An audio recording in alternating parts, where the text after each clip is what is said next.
दिवाली के दिन साकिरा ने लता के घर क्या क्या खाया? बेसन के लड्डू और चूड़ा चकली और सोन पापड़ी, बेसन के नहीं शक्करपाली। ईद के दिन साकिरा की अम्मी क्या क्या खिलाई?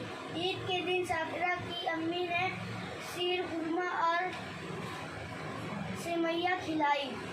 ईद के दिन साकिरा के अब्बू गरीबों में क्या बांटा? ईद के दिन साकिरा के अब्बू ने गरीबों में पैसे और अनाज बांटे।